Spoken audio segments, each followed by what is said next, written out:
are you now?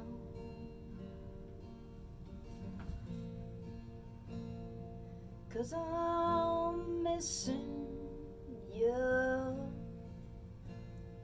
so much.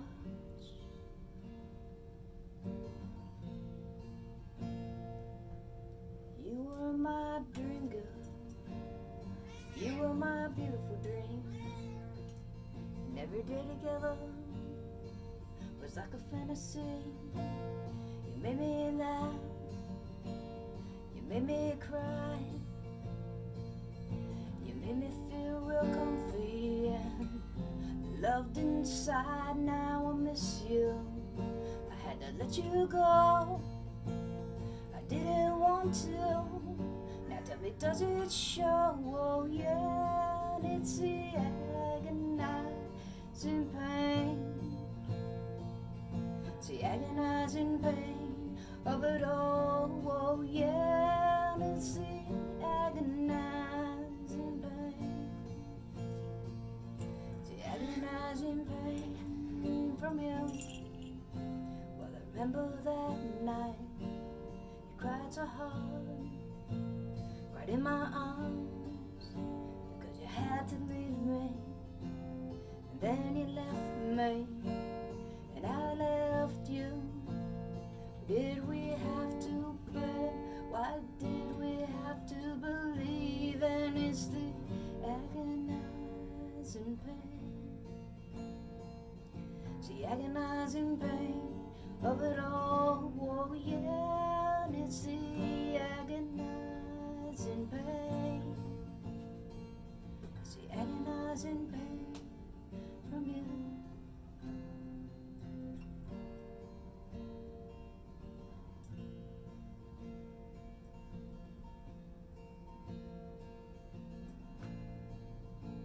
So, where are you now? 'Cause I'm missing you so much.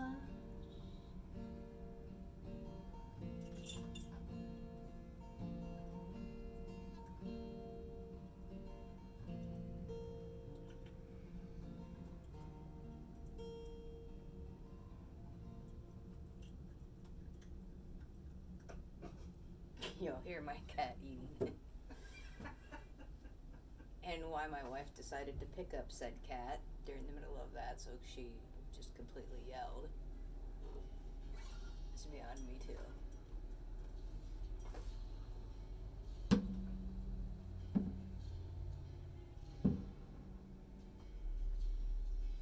Did you wet your whistle?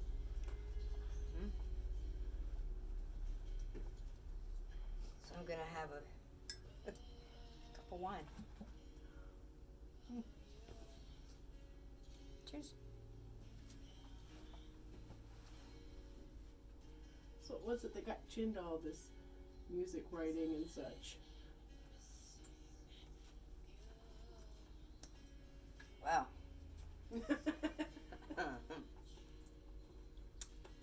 What were you wowing?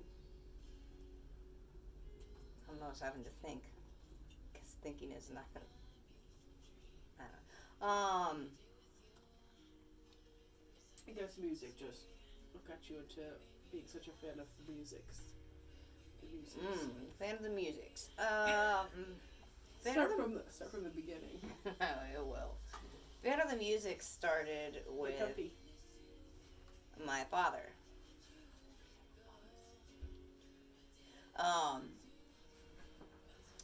He showed me classical music, orchestras, Cleveland Orchestra, Ohio Light Opera, a plethora of a lot of fun music. Yeah. My mom, on the other hand, was a more Beach Boys, ABBA, John Denver. Excuse me.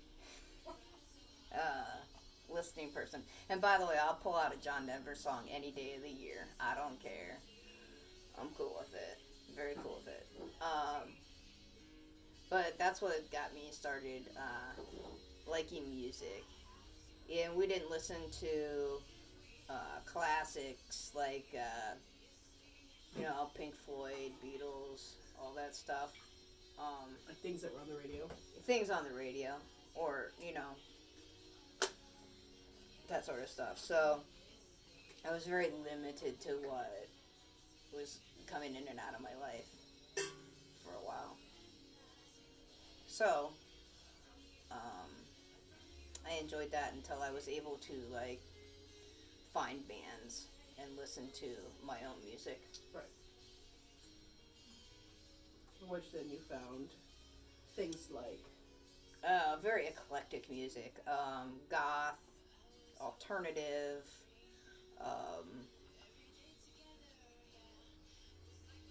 dark music like that, I guess people would call it now. Or they called it back then. Maybe it's more accepted. I think it was different then than it is. Yeah, I think back then it was yeah. Generationally. Yeah, thanks. Yeah, it's changed. Yes, I think now My words have left me. goth is now more accepted than it ever it's was. completely different music too. Yeah, I mean, maybe that's more like a punk thing. That's more different or something. I don't know. I think they all have their like ancestral roots from somewhere. Right. And I'm not saying that I'm one of those ancestral roots, but Ancestral, maybe. I mean, I've listened to everything from Bauhaus, Depeche Mode, The Cure, Psychedelic Furs. See, I don't consider that to be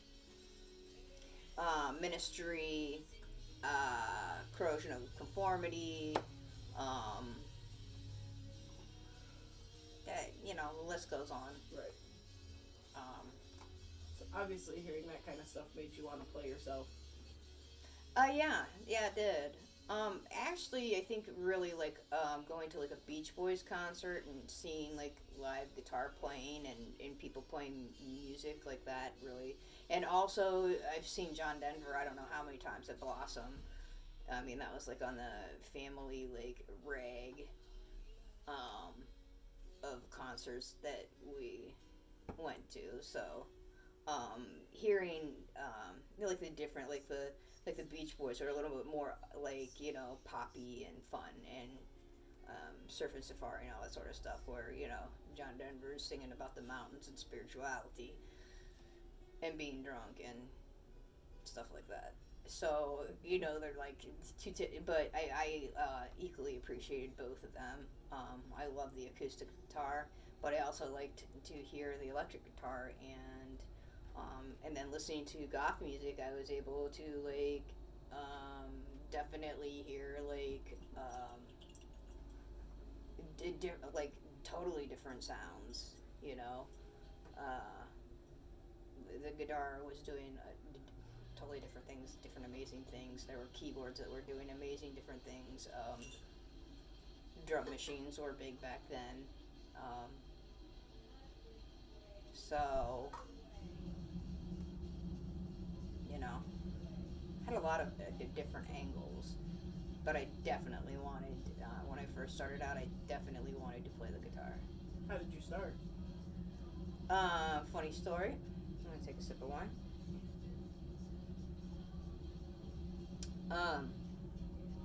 I had gone through like I first started out on the violin in 4th grade, and I enjoyed that, but I was kind of like, at some point I got to where I was like, okay, I've learned how to play this and it's fun, I want to move on.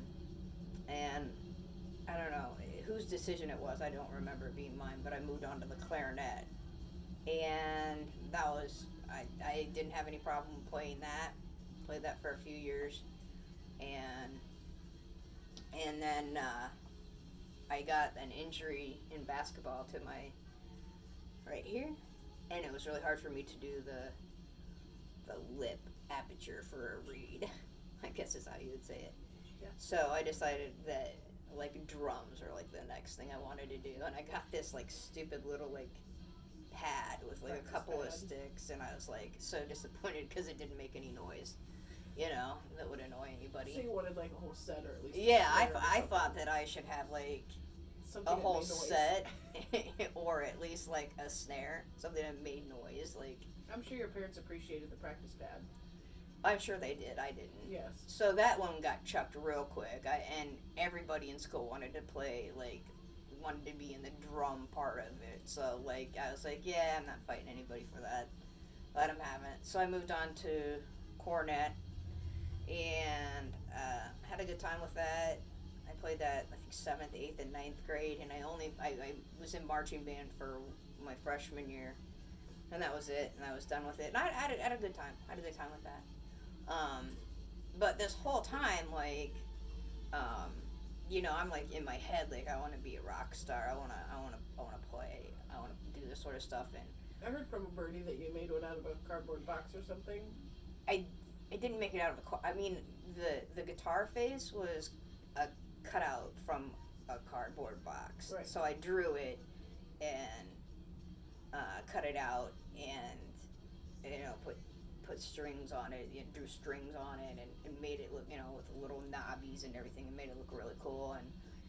And then it got glued onto a piece of wood that looked like a neck, and it got screws put in for tuning pegs. That's fun. And my mom crocheted a strap, and I would, like, at this time I wasn't allowed a full-fledged stereo like, you know, my dad had, so I just had a record player, and it had, you know, it was like one of those that you could just pick it up and carry it wherever you go, you know. And so it had like one little speaker on it, and so I was able to, like, now to be able to buy albums and choose what I wanted to listen to and whatnot. And my parents very quickly moved to, you have to have headphones on when you listen to that. And I'm like, okay, well, I want the ones that, you know, you plug in and you can, like, move around with them, because I couldn't play guitar and rock out with my Stationary. Yeah. And then I decided that I also wanted to sing, because that's what all good, you know, rock people do, is play guitar and sing, and I can emulate that. So my mom gave me a couple of tubes that have Christmas wrapping paper on them, and we put them together, and so then it was like it was a stand, sort of, you know, you had that part of the stand, and my mom said, well, what are you going to use for a microphone? And I was like, oh, there's that old thing that, you know, down in the basement in the playroom. It's from Barnum and Bailey's circus that we saw at the Coliseum, Richfield Coliseum. And it, like, had a little light thing that you turned on, and a flasher thing you could flash it around. And yeah, that's seizure causing. Don't do that. I used to have one of those. yeah. And but if you take the top of it off and take that big old flashing thing off, the base of it kind of looks like a microphone. Mm-hmm. And we taped it to the top, and then it was like, well, how are we going to get this thing to stand up? And it honestly just fit right in between my bed frame and my bed. And so I'd stand there and I would rock out and sing really loud and annoy my family. Annoy the hell out of them. And I really didn't need anybody else. I was fine with, you know, doing album front and back, even songs that, like, you know, were not popular or whatever. I was playing in every single song. So eventually you moved on to real guitar. yeah, I think after all that, it kind of, like, showed my dad that I really, really was interested in it, and it wasn't just something that was gonna go away. It was definitely gonna stay, and so he worked in Canton. We lived in Worcester at the time, and you know, shout out to Larry's Music Note, but at the time they didn't have a real big, I guess, calling for electric guitars, and it was a surprise to me. So, my dad didn't really know what he was getting into. He'd never buy an electric guitar or anything like that. And I ended up getting a Yamaha, one that was stolen from this big music store in Canton. I can't even remember the name of it. And it was thrown in the back of the truck, and like a utility truck, and they got caught. And they could sell them, but the insurance was like, you can't sell them for full price. And they're like, it still looks okay. I mean, it has a couple dings in it, but it was not like damaged at all. That it was not a good guitar. And if you wouldn't have told me, I would have never even known. But my dad did tell me the story, and I was like, oh, it's kind of damaged. That's kind of cool. So it's like, It's character. yeah, a little bit of character, like me. And so, We're all a little dinged up. yeah, we are. And so I got that and a PV amp, and I was like, oh, this is rad. This is incredible. But that's what I got, and I was like, putting my fingers all over this thing, trying to figure out how to play it. And my parents were like, well, you take lessons. And I was like, okay. So I went to a lesson, and I was like, no, I'm not going to sit here and learn how to play everybody else's stuff. I want to learn how to play. You want to just learn how to play the guitar. Yeah. And that didn't happen, so I didn't go to I went to like 2 lessons, and that was it. And I didn't learn anything in those. And so I just started to draw out my own chords, where my fingers go on it. And I would name them different names or whatever, because obviously I didn't know what they were called. So, Assuming shortly after that you got into, obviously wanted to do your own music, so you got into writing your own music. yeah, and at that time I was totally against playing anybody else's music. Like, completely against. Like, I did not. So many people were like, play Stairway to Heaven. And I was like, yeah, no. Like, you weren't a guitarist unless you could play Stairway to Heaven. And I'm like, well, I'm going to prove to people that you can be a guitarist and not know how to play Stairway to Heaven at all.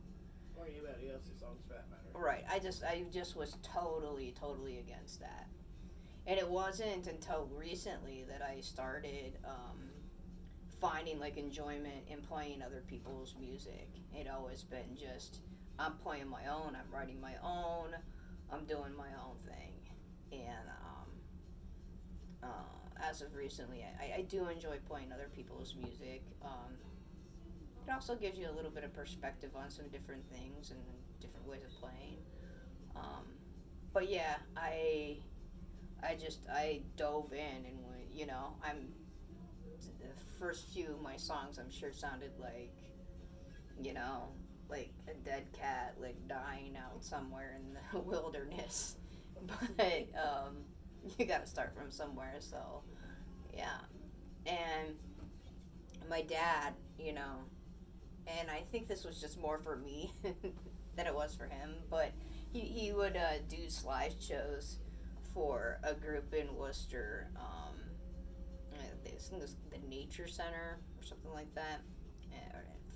There was a photo club or something like that in the Nature Center in Worcester, and he was like, at some point, because he did have a piano background, and the man did tune my guitar for I don't know how many years of me playing it. I didn't There's even. one thing you didn't learn in your And lessons.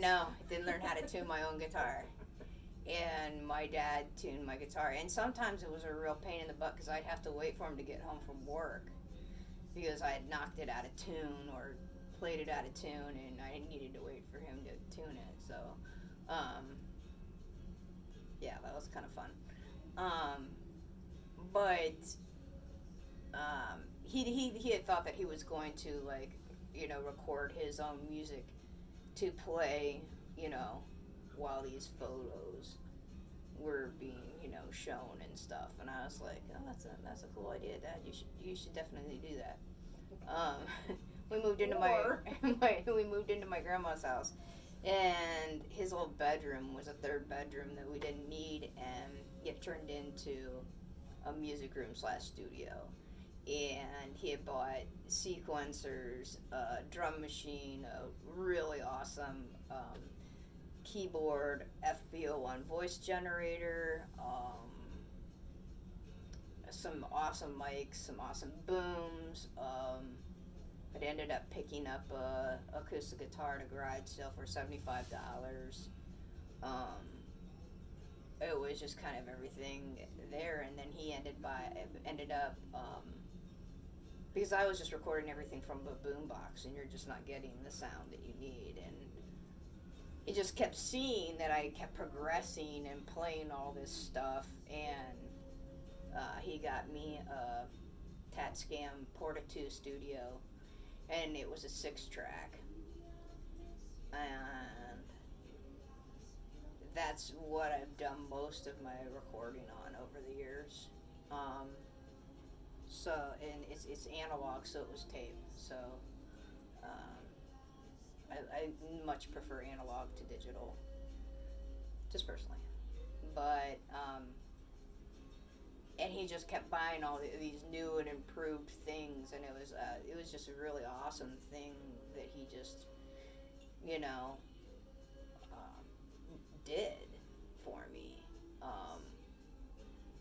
And I think he also saw that I was, you know, progressing into, you know, that this was what I wanted to do, you know. He really believed in me. That's good. When I'm sure a lot of other people were laughing at what I was doing, and he got it right into it. So, you know. So it sounds like you had your own little studio at that house. I did. Your first little studio. Yes, I did. And, Did I think others join you in that studio? oh, yeah, constantly. I mean, I'd have people that I was hanging around with that was like, oh, I know a little bit about this or a little bit about that. And, you know, there were many GM sessions that some got recorded, some didn't. You know what I mean? Like, it just was like, oh, come over and we'll jam. This person's singing. I'm playing guitar. You want to play the drum machine? You're playing on keyboards.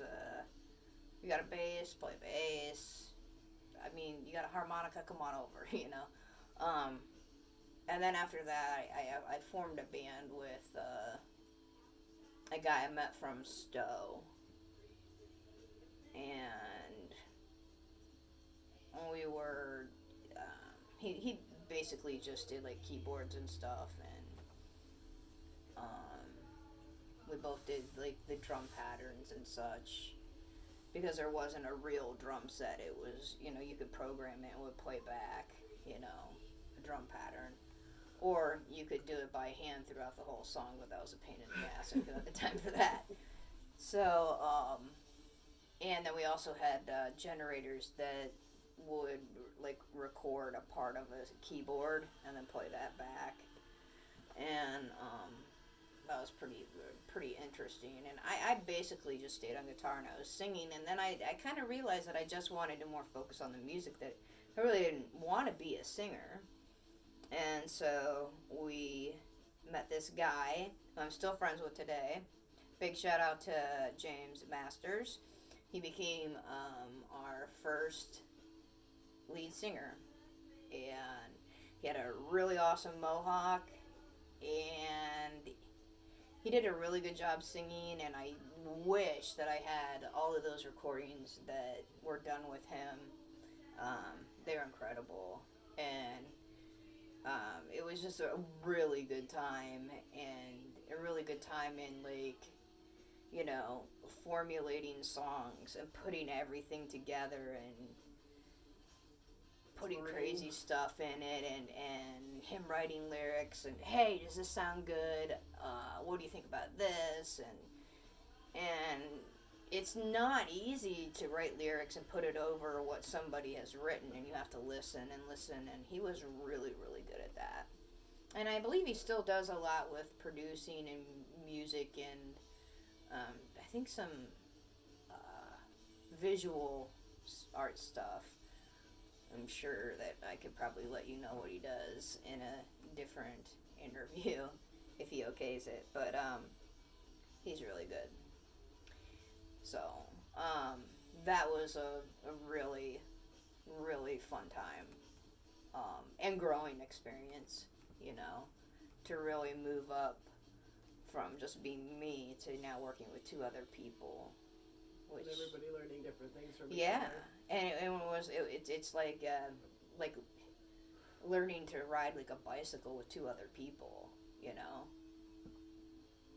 It's like, you know, you get on your bicycle and you're like, you're just yourself. But like when there's two other people that can crash right beside you at the same time, it's more fun, right? We'll all go down together, you know. But if we succeed, it'll be really awesome. We'll get to ride around for a while, you know. That's how it was, yeah. It was nice to you know, to be a part of something in that way. So how long did that last? You know, I don't really know how long it lasted. It didn't last a long time. I want to say at least over a year, but, you know, I could be wrong. I want to say over a year. But, things happened. We moved apart. I stayed playing with the keyboard player.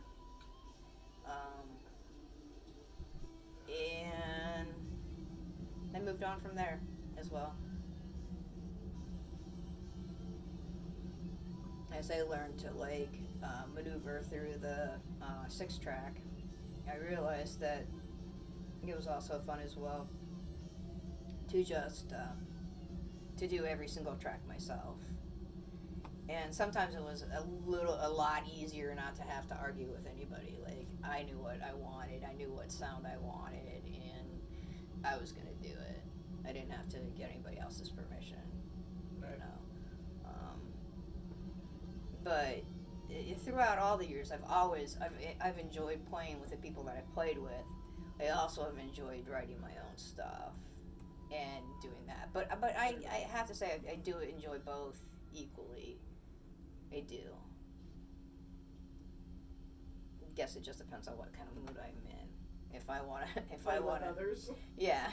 If I can play well with others, yes, it's fun.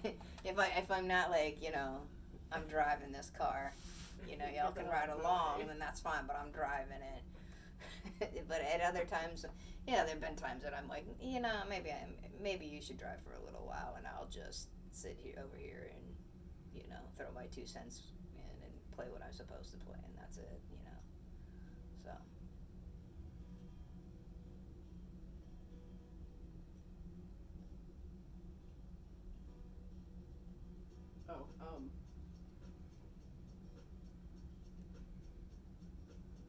So what came about after that one dissipated? Oh. Sorry. Yeah, and you wanted to do this when you were a little kid for a living? Well. Shut up. It wasn't this. How much time are you on? How would I know? I thought maybe there's a timer. I think there might be right there. Underneath the stop button. Oh, we're at 20. Yeah, we're at 29 minutes. I moved on from there, playing with another guy that was a guitar player, and I did a lot of recording with him and a lot of recording on my own. And at that point, I was like 18 when I met him. Yeah, I was 18. And an ex-girlfriend of mine was like, you gotta meet this guy, he's really cool, he plays music, blah, blah, blah, blah, blah. I think you'd really like him, he's into art, he's into, you know, all the stuff you're into. And we sat down together for the first time in her mom's basement, and we, like, wrote a song together, like, in 2 seconds. And I was like, oh, wow, that was really cool. and Is that recorded in it. your catalog? Yeah, I believe it is. And What is it? I can't think of it right now. I'd have to Oh. see the actual name of it. I believe it's on the computer. Gotcha. I can get back to you later, but and it was just recorded on a boombox. I don't believe we ever went back and actually put that one, Do like, anything? actually put that one down on the 6-track. So, played it for a while, but I don't know if it ever made it to that stage, or if it did, I don't have a copy of it. So yeah, and played with him for a long time. We played at my parents' wedding, which is, you know, So pretty. the first time you played in front of people? As far as like playing Well. guitar, yeah, that was the first time I was ever really in front of anybody playing my own music that I was writing, and it's pretty exciting stuff.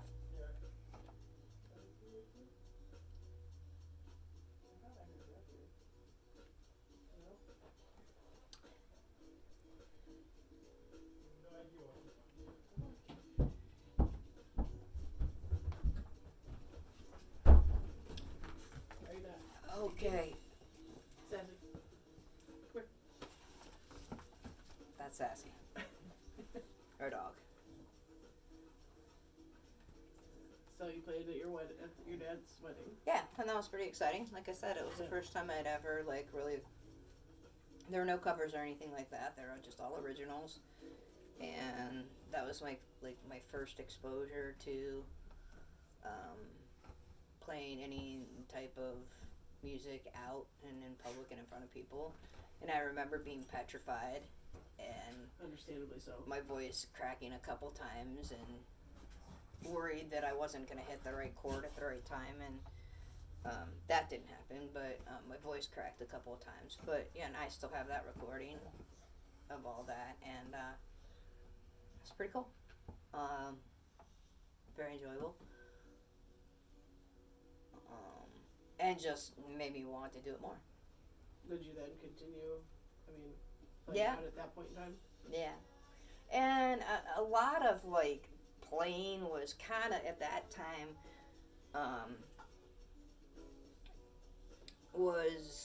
we played at a couple bars, just kind of in contest type things, Mhm. like winning a contest or something. So it wasn't like we had a whole set or anything. We played like a few songs and that was it. Right. And that was pretty cool. I enjoyed that.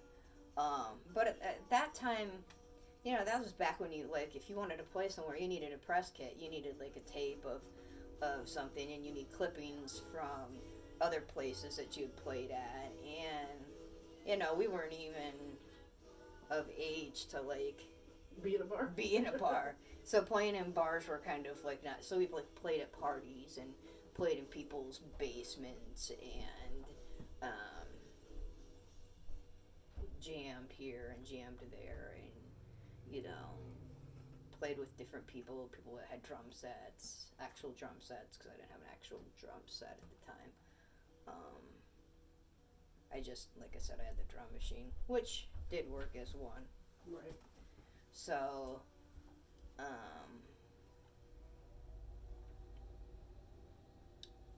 yeah, that's what kind of playing, you know, and it was also like, we were recording so much. I mean, we could record up to like 5 new songs like in a day, and then it was like mastering them all down onto a tape and getting in the car and sticking them in the car and driving around in the country and listening to it. This is and, something you could drive around and jam out to. yeah, and is it good enough? Is it cool enough? You know, that type of thing. Because the playing out scene was just a way different thing than it is these days. So that obviously went on for quite some time.